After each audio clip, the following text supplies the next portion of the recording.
अस्सलाम वालेकुम व्यूवर्स, मैं उम्मीद करता हूँ सब खैरियत से होंगे। व्यूवर्स, आज के इस वीडियो में मैं रिव्यू करूँगा डायमंड जी लोशन का कि डायमंड जी लोशन के फ़ायदे क्या हैं, यानी इसको किन किन मसाइल या तकालीफ में यूज़ किया जा रहा होता है, तरीका इस्तेमाल क्या है और इसके इस्तेमाल करने से क्या नुकसानात या साइड इफ़ेक्ट्स हो सकते हैं। ये तमाम इन्फॉर्मेशन आज की इस वीडियो में दूंगा, लेकिन डिटेल में जाने से पहले मैं गुजारिश करूंगा कि जो मेरे चैनल पर न्यू हैं वो काइंडली मेरे चैनल को सब्सक्राइब कर लें और बेल आइकन को ज़रूर प्रेस करें ताकि मेरी नई आने वाली इन्फॉर्मेटिव वीडियोस का नोटिफिकेशन सबसे पहले आप तक पहुंच सके। डायमेड जी लोशन की अगर बेसिक इन्फॉर्मेशन की बात करें तो इसमें दो मेडिसिन यानी बीटामेथासोन डाइप्रोपियोनेट और क्लोट्रीमाजोल की कम्बिनेशन की गई है, जो बिलतरतीब कार्टिकोस्टेरॉइड और एंटी फंगल प्रॉपर्टीज़ के हामिल मेडिकेशन हैं।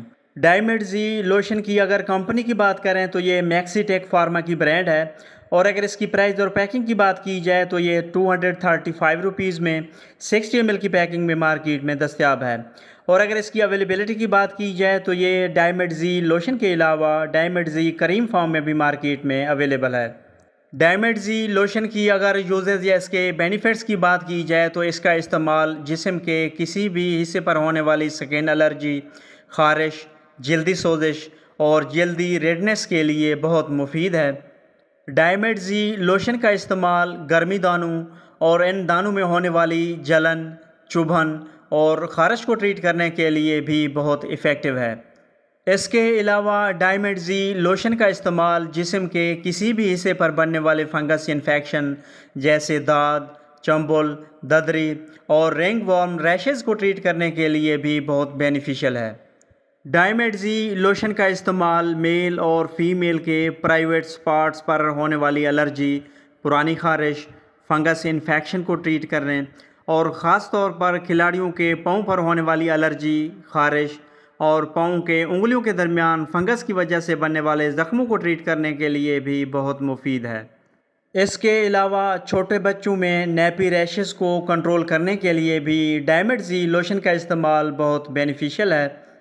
डायमंड जी लोशन की अगर सही तरीक़े इस्तेमाल की बात की जाए तो मुतासरा हिस्से को साफ़ करने के बाद सुबह और शाम 2 टाइम लोशन को लगाएं और लोशन का इस्तेमाल ज़्यादा से ज़्यादा 4 हफ्ते तक कर सकते हैं। अगर अलामात बरकरार रहें तो मज़ीद लोशन इस्तेमाल करने की बजाय फ़ौरन अपने डॉक्टर से रजू करें। डायमंड जी लोशन की अगर साइड इफ़ेक्ट्स की बात की जाए तो कॉमन साइड इफ़ेक्ट्स में जो किसी किसी में हो सकते हैं उनमें मुतासरा हिस्से पर जलन या चुभन का एहसास हो सकता है, और इसके अलावा जल्द की खुश्की या जल्द की रंगत तब्दील हो सकती है। तो व्यूवर्स, इसके साथ ही हमारी इन्फॉर्मेशन का एंड होता है। मैं उम्मीद करता हूँ मेरी ये वीडियो आपको बहुत पसंद आई होगी। अगर वीडियो पसंद आए तो लाइक करें और शेयर करें और चैनल को ज़रूर सब्सक्राइब करें। मिलते हैं नेक्स्ट वीडियो में, तब तक के लिए अल्लाह हाफ़िज़।